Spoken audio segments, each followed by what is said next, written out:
Hello students, welcome to all of you in this class 9. This is your subject science. We are continuing our chapter number 13. Why do we fall ill? Why do we fall ill? Okay students, this is your video number 54. Okay students, in the previous class we have studied about the disease caused by virus. Okay students, in this class we will study about the disease caused by the bacteria. Disease caused by the bacteria. Disease caused by bacteria. Bacteria से की वजह से कौन कौन सी disease होती हैं उनके बारे में हम स्टडी करेंगे कि उनके सिम्टम्स क्या हैं, इनके ट्रांसमिशंस क्या होते हैं and how we can protect from these disease से हम किस तरीके से प्रोटेक्ट कर सकते हैं to our self. Okay students, let's start to the topic disease caused by bacteria. Number first disease is tuberculosis.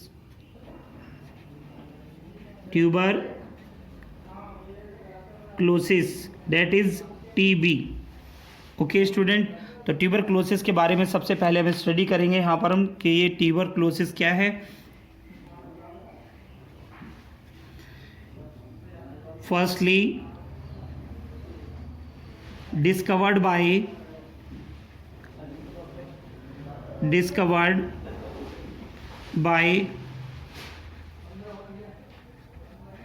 Robert Koch in 1882. तो इसे डिस्कवर किसने किया था बच्चों? रॉबर्ट कोच ने किया था इन 1882 में डिस्कवर इसे किया गया था. ठीक है students,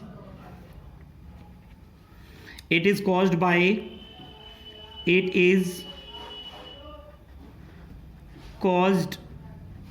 by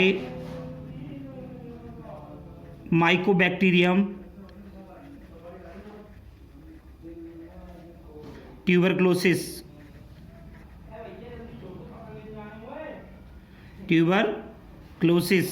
Okay students,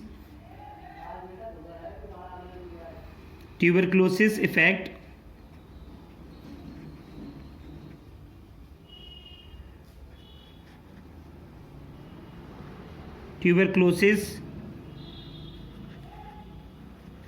affect lung, causing pulmonary tuberculosis.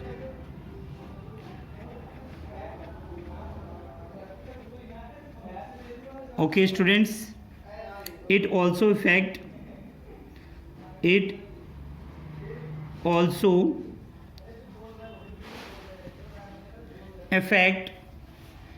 intestine,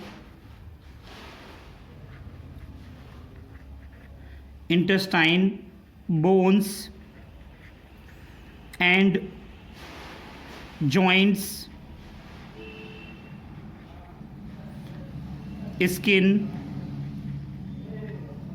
lymph gland,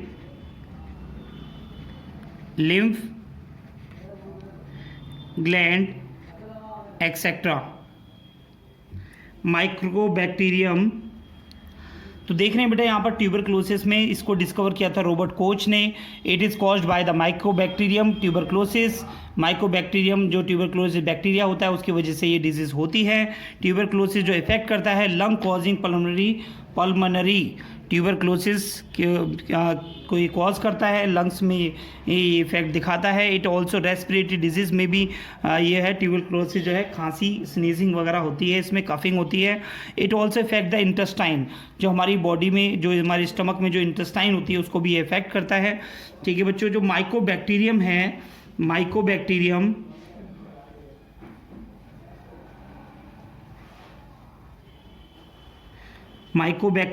tuberculosis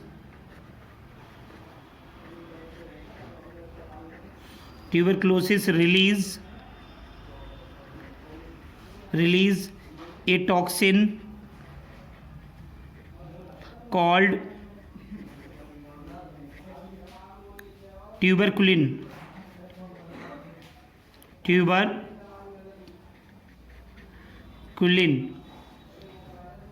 which is a test for TB. It was discovered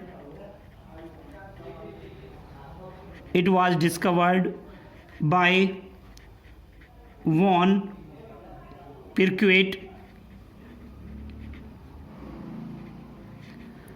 It was discovered by von Perquet in 1907. तो माइक्रोबैक्टीरियम ट्यूबरक्लोसिस जो है एक toxin को release करता है जिसे हम tuberculin कहते हैं। ठीक है, ये टेस्ट होता है। टेस्ट किसके लिए बच्चों? टीबी के लिए। ट्यूबरक्लोसिस को इस जो है पता लगाने के लिए जो टेस्ट होता है, ठीक है, इसको डिस्कवर्ड किया था। किसने किया था बच्चों? वॉन परक्यूट ने किया था इन 1907 में। ओके स्टूडेंट्स, अब हम देखेंगे बच्चों इसका ट्रांसमिशन क्या होता है। सभी बच्चे नोट करते रहिए साथ के साथ बेटा। Transmission,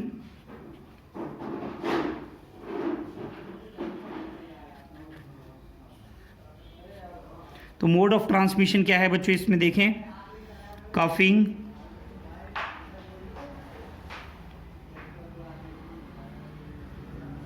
and sneezing. Coughing and sneezing. Okay students, next देखेंगे बच्चों इसके सिम्टम्स क्या होते हैं। सिम्टम्स, ट्यूबरक्लोसिस के सिम्टम्स क्या हैं?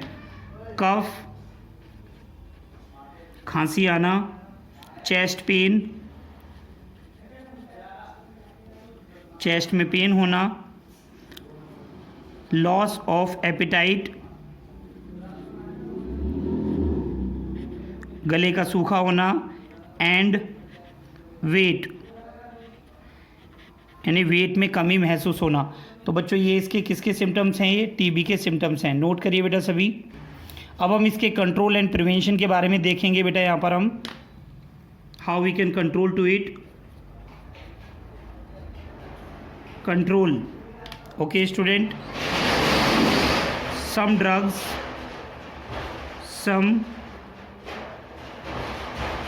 drugs as RMP क्या होता है? RMP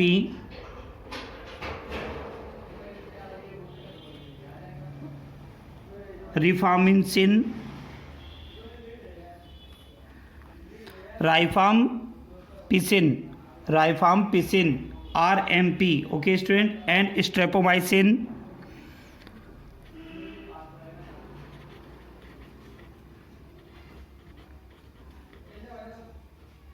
help to cure TB. तो ये जो ड्रग्स हैं RMP एंड स्ट्रेप्टोमाइसिन, ये कुछ ऐसे ड्रग्स हैं जो हेल्प करते हैं टीबी को ठीक करने में। ओके स्टूडेंट्स, नेक्स्ट देखेंगे यहाँ पर हमारे पास में एक और एक वैक्सीन होती है जिससे टीबी को जो है क्योर किया जा सकता है। BCG, bacterial vaccine,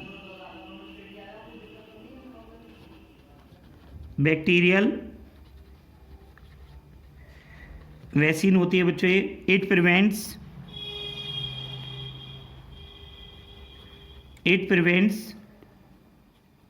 tuberculosis, TB। It protect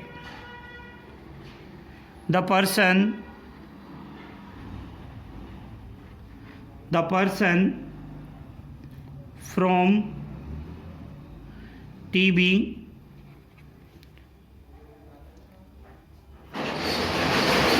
to 15 to 20 years.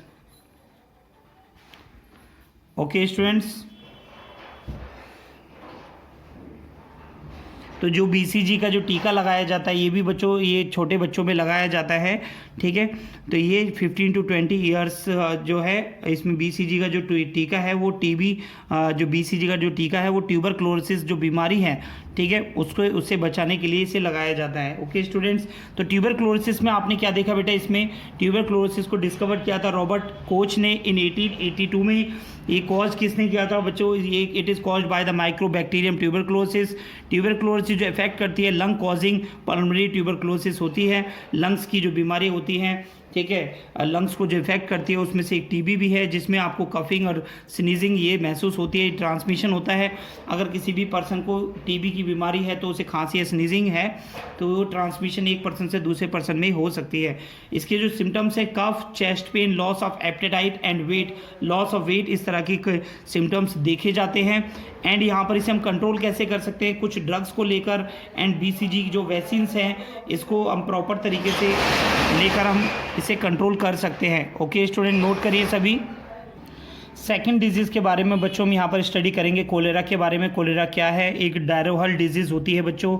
It is caused by the vibrio cholerae, vibrio cholerae से ये वायरस का नाम है बच्चों, ये बैक्टीरिया का, जिसकी वजह से कोलेरा होता है। इट अफेक्टेड जो कोलेरा जो बीमारी है, it affect the organ small intestine and produce exotoxin which produce diarrhoea. तो बच्चों यहाँ पर जो है ये स्मॉल इंटेस्टाइन को इफेक्ट करता है, जिसमें आपका जो है एक्सोटॉक्सिन जो है प्रोड्यूस होता है, एक्सोटॉक्सिन जो है प्रोड्यूस करता है, विच प्रोड्यूस डायरोहा, जो डायरोहा को प्रोड्यूस करता है। Okay students, it transmit through the contaminated food and drinks. Contaminated food and drinks को खाने की वजह से जो बीमारी है ये कोलेरा की वो हो जाती है। इसके सिम्टम्स क्या होते हैं, वाटरी डायरोहा, ठीक है, and followed by the vomiting होना शुरू है, डिहाइड्रेशन होता है एंड क्विक रेस्पायरेशन, और जल्दी तेजी से रेस्पायरेशन होना शुरू हो जाता है। प्रिवेंशन एंड कंट्रोल से हम कैसे प्रिवेंट कर सकते हैं और कैसे कंट्रोल कर सकते हैं इसके बारे में देखेंगे बच्चों। यहाँ पर हम ओरल रिहाइड्रेशन साल्ट यानी ORS should be given to the patient, and the cholera vaccine helps to control the cholera। Okay student, तो ये जो है कोलेरा वैक्सीन देनी चाहिए पेशेंट्स को, जिससे जो है इसको कंट्रोल किया जा सकता है। ओके स्टूडेंट्स, नेक्स्ट हम देखेंगे बच्चों नंबर 3। यहाँ पर हम देखेंगे नंबर 3 के बारे में हम जो स्टडी करने वाले हैं, that is known as typhoid. तो बच्चों टाइफॉइड क्या होता है, टाइफॉइड के भी क्या क्या सिम्टम्स हैं उसके बारे में हम यहाँ पर जानेंगे। टाइफॉइड के बारे में देखिए बेटा, इसमें नंबर फर्स्ट पॉइंट है बच्चों आपका, it is caused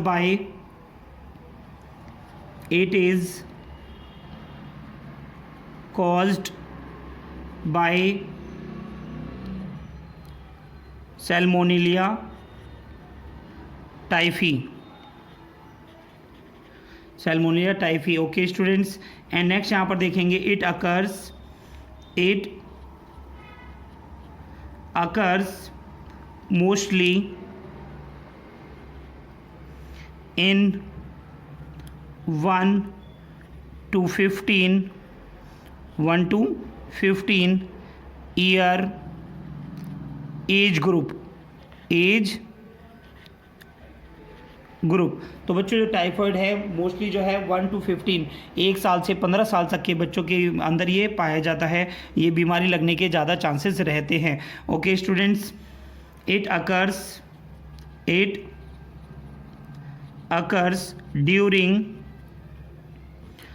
July to सितंबर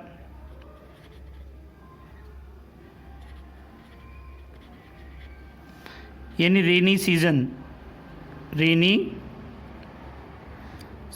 में ये होता है। ओके स्टूडेंट्स, नेक्स्ट हम देखेंगे किसकी वजह से ये फैलता है। It is transmitted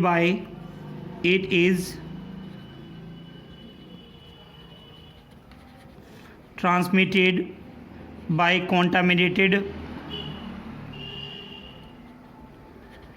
contaminated water, milk और फूड और थ्रू हाउस फ्लाइज जो घरों में जो मक्खियाँ होती हैं, हाउस फ्लाइज होती हैं, ठीक है।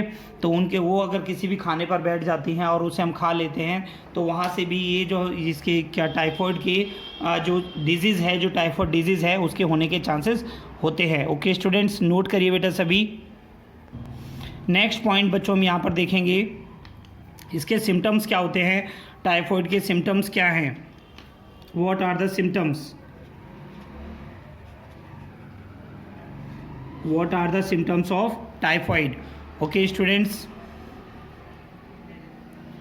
continuous fever,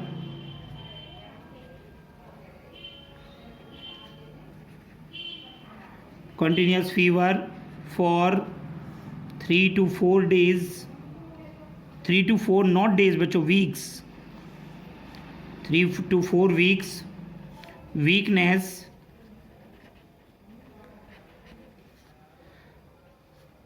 स्लो पल्स,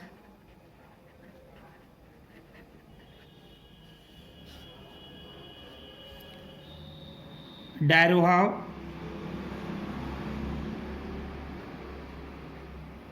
में अकर,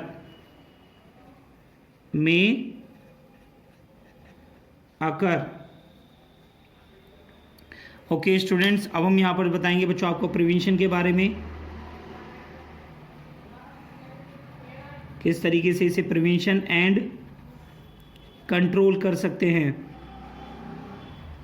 इसे हम कैसे कंट्रोल कर सकते हैं। Drinking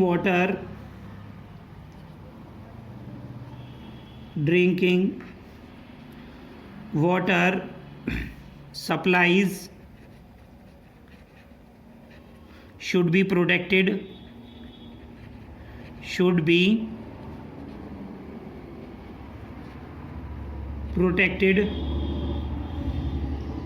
and purified। जो ड्रिंकिंग वाटर है, जो पीने का पानी है, ठीक है, वो हमारा जो है साफ़ रहना चाहिए, ठीक है, उसको जो प्यूरिफाइड करके ही पीना चाहिए बच्चों। AKD यानी acetone killed and dried vaccine is effective. इस डिजीज़ से अपने आप को प्रोटेक्ट करने के लिए एक AKD वैक्सीन है, वो काफ़ी इफ़ेक्टिव रहती है, इसको हमें यूज़ करना चाहिए। ओके स्टूडेंट्स, नेक्स्ट यहाँ पर हम स्टडी करेंगे बच्चों डिजीज़ नंबर 4। डिजीज़ नंबर 4 कौन सी डिजीज़ है बच्चे? डायरोहा।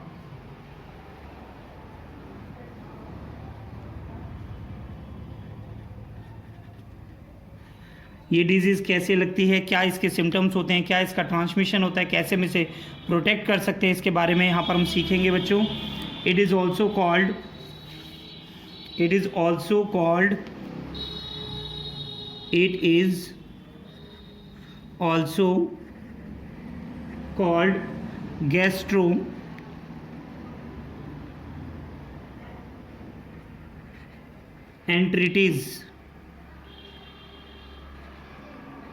gastroenteritis। okay students, caused by bacteria,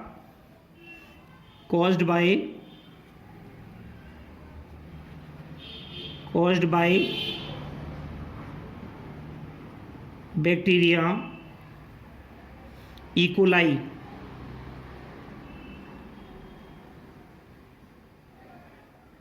E. coli bacteria है, ठीक है बच्चों, ये जो स्मॉल इंटेस्टाइन में पाया जाता है। Okay students, and vibrio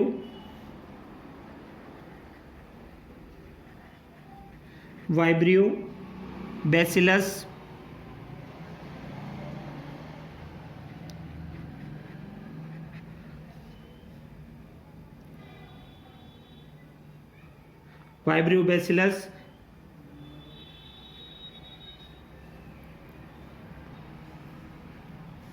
okay students, and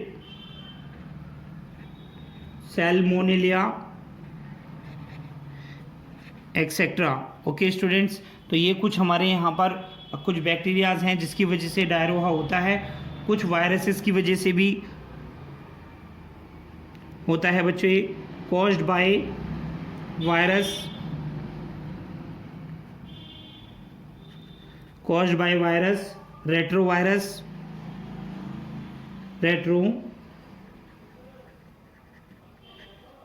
viruses, etc. and caused by protozoa,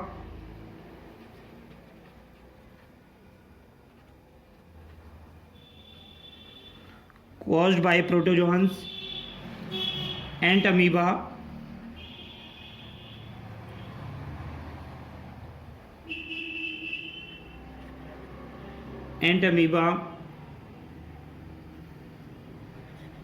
etcetera. Okay students, and यहाँ पर हम बताएंगे बच्चों डायरोहा जो है इसे हम गैस्ट्रो एंटरटिस भी कहते हैं। Okay students, it result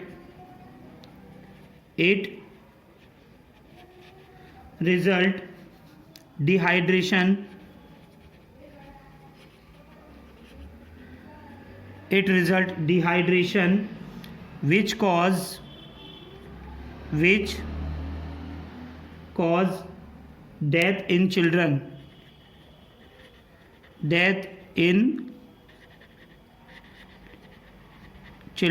okay student, यहाँ पर जो है जो चिल्ड्रंस की जो है डायरोहा की वजह से डेथ भी हो सकती है। It is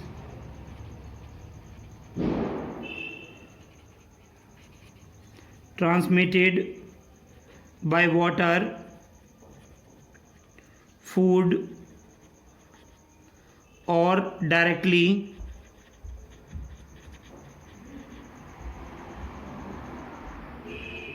via fingers, etc. Okay students, तो ये जो है ट्रांसमिटेड होता है किसकी वजह से, फूड और जो वाटर से भी हो सकता है। जैसे कई बार पानी देते टाइम जो है उंगलियों को गिलास में डुबाकर कई लोग देते हैं, तो इस तरीके से भी कुछ जो होते हैं, कुछ वायरसेस वगैरह हैं, कुछ बैक्टीरिया वगैरह हैं जो पानी में चले जाते हैं, उस पानी को पीने की वजह से भी बीमारी ये हो सकती है। ओके स्टूडेंट्स, तो यहाँ पर जो सिम्टम्स देखने को मिलते हैं वो क्या होते हैं सिम्टम्स।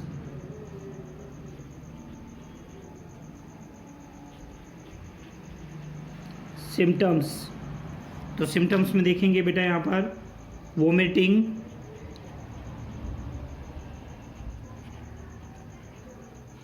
डायरोहा,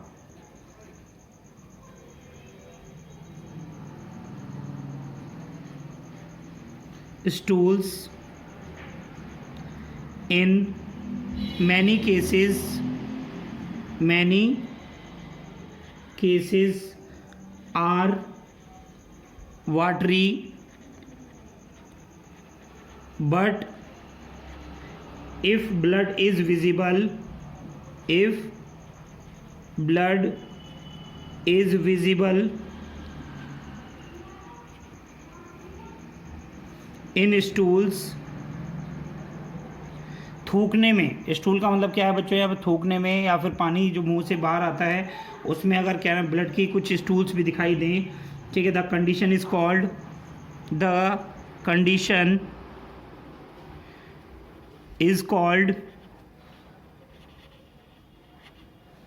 डाइसेंट्री।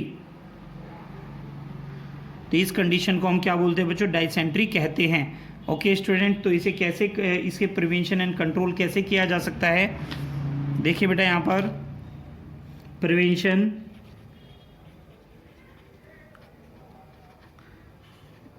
कैसे इसे प्रिवेंट कर सकते हैं, अपने आप को कैसे इसे कंट्रोल कर सकते हैं। Washing of hands,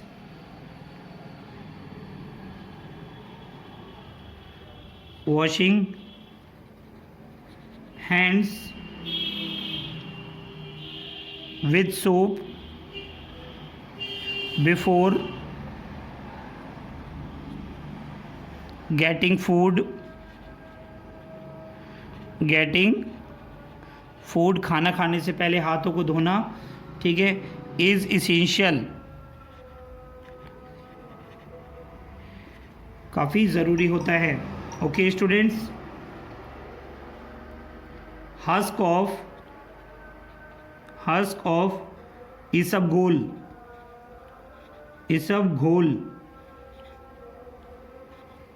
seed with water and curd provide relief।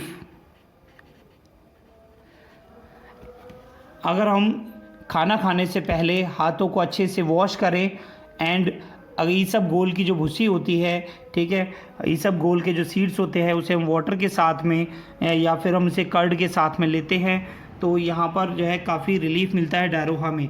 Okay students, तो सभी बेटा इसे नोट कर लीजिए इसे। नेक्स्ट स्टडी करेंगे बच्चों यहाँ पर हम डिजीज़ कॉज्ड बाय प्रोटोजोअन के प्रोटोजोआ की वजह से कौन कौन सी डिजीज़ होती है, उनके सिम्टम्स क्या हैं, उन्हें हम कैसे प्रिवेंट कर सकते हैं, इसके बारे में हम यहाँ पर स्टडी करेंगे। ओके स्टूडेंट्स, तो सबसे पहली जो डिजीज़ है बेटा यहाँ पर malaria.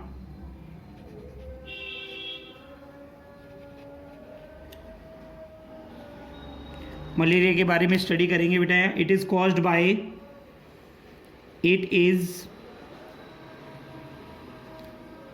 Caused by Plasmodium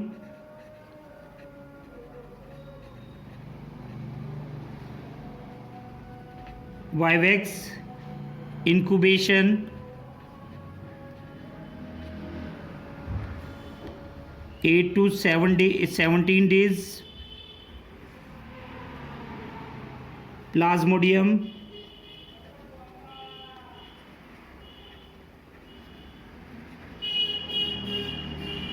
falciparum incubation 9 to 14 days, Plasmodium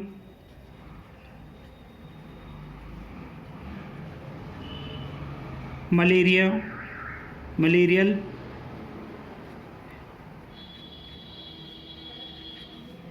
incubation period 18 to 40 days, Plasmodium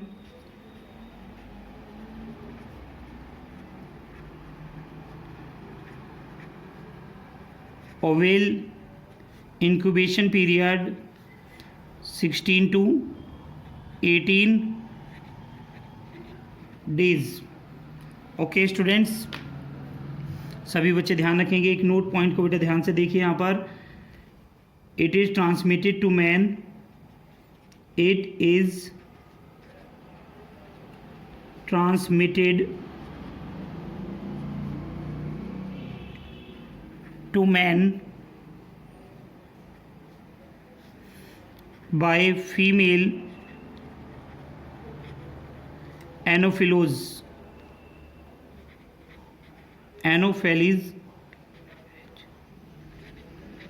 mosquito।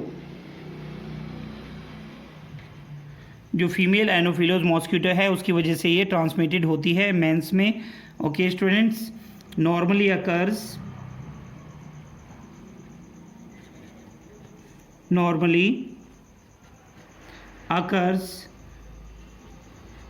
July to November. Okay students, and यहाँ पर नेक्स्ट देखेंगे बेटा, एक और इम्पोर्टेंट पॉइंट है आपका, ध्यान से देखें। NMCP क्या होता है बच्चों? National Malaria Control Programme. Next आप देखेंगे NMEP नेशनल मलेरिया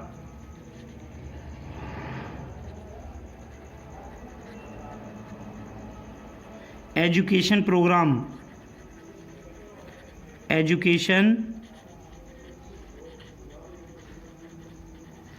प्रोग्राम, कुछ इस तरीके के प्रोग्राम आपके चलाए जाते हैं ताकि इस डिजीज़ के बारे में जो एजुकेशन है प्रॉपर तरीके से सभी को बताया जा सके, ताकि सभी इसे कंट्रोल कर सकें। ओके स्टूडेंट्स, नेक्स्ट देखेंगे बेटा यहाँ पर हम इसके सिम्टम्स क्या होते हैं।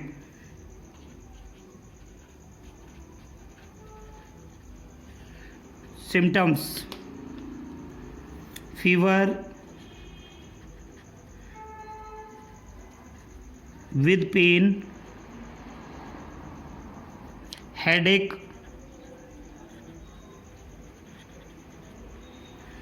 faster respiration,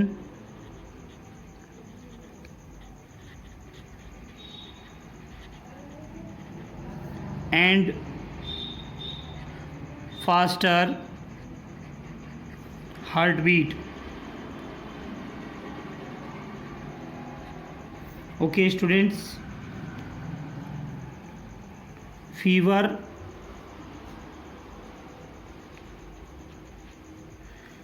later comes down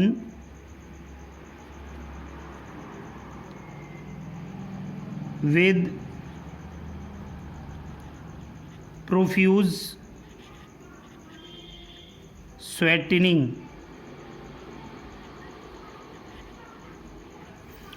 तो बच्चों ये आपके कुछ सिम्टम्स हैं, ठीक है स्टूडेंट। तो ये आपके जो है कुछ सिम्टम्स हैं जिसमें जो मलेरिया है ये पता चलता है कि जो मलेरिया की जो डिजीज़ है वो हो रही है, ठीक है। फीवर होता है, साथ में पेन भी होता है। इसको हम कैसे कंट्रोल कर सकते हैं इसके बारे में यहाँ पर हम सीखेंगे बेटा नेक्स्ट पॉइंट में, how we can control to it.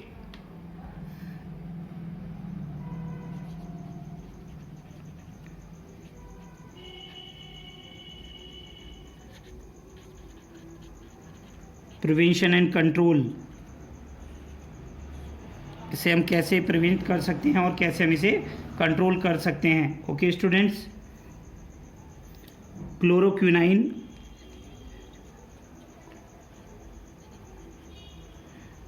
क्लोरोक्विनाइन kills मैलेरियल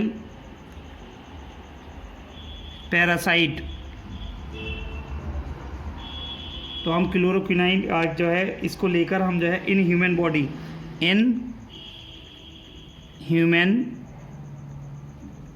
body, तो क्लोरोक्विनाइन का जो हम इंटेक कर हम जो है मलेरियल पैरासाइट से निजात पा सकते हैं। ओके स्टूडेंट्स, इन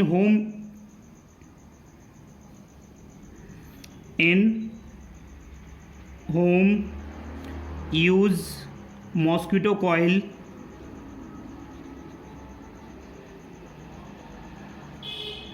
coils, mosquito nets,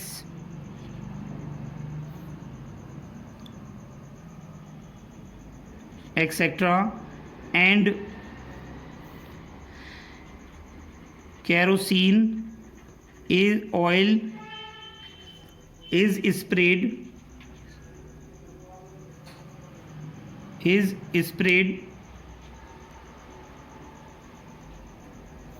over standing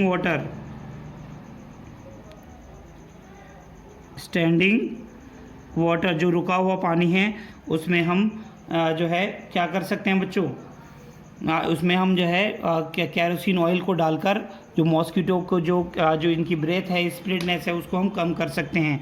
तो बच्चों ये थी आपकी डिजीज़ मलेरिया के बारे में, इसमें आपको बताया बच्चों। It is caused by the Plasmodium vivax, incubation period 8 to 17। यहाँ पर कुछ मैंने इंक्यूबेशन पीरियड आपको बताए हैं जिसकी वजह से मलेरिया होता है। प्लाज्मोडियम मलेरियल है, ये आपके कुछ ऐसे प्रोटोजोआज हैं जिनकी वजह से ये मलेरिया होता है। इनका इंक्यूबेशन पीरियड कितने दिनों में ये एक्टिव हो सकते हैं, ठीक है। ये एनोफिलोज मॉस्किटो, फीमेल एनोफिलोज मॉस्किटो के काटने की वजह से होता है। कुछ NMCP NNMEP प्रोग्राम चलाए गए हैं जिसकी वजह से इसे कंट्रोल किया जाता है और इसके बारे में एजुकेशन दी जाती है। इसके सिम्टम्स जो होते हैं फीवर और पेन ऐसा फील होता है, एंड हेडेक वगैरह, and faster respiration, faster heartbeat ऐसा जो है महसूस होता है। इसको कैसे प्रिवेंट कर सकते हैं? इसको हम मॉस्किटो कॉइल, मॉस्किटो नेट को हम घर पे इस्तेमाल करके, और जो स्टैंडिंग वाटर है, जो रुका हुआ पानी है, उसमें हम केरोसिन ऑयल को डालकर मलेरिया के जो प्रोटोजोआ हैं उनको हम किल कर सकते हैं और इससे हम अपने आप को प्रोटेक्ट कर सकते हैं। ओके स्टूडेंट, तो आज की क्लास में इतना ही। नेक्स्ट क्लास में आपको इस चैप्टर को हम कंटिन्यू करेंगे। सभी स्टूडेंट इस चैप्टर को अपनी एनसीईआरटी की बुक से अच्छे से पढ़ते रहिए और इसे कंटिन्यू करिए। ओके स्टूडेंट्स, मिलते हैं आपसे नेक्स्ट वीडियो में। जब तक के लिए थैंक यू बच्चों। सभी बच्चे ये कंप्लीट नोट्स अपनी कॉपी में नोट डाउन ज़रूर करें। Okay student, thank you.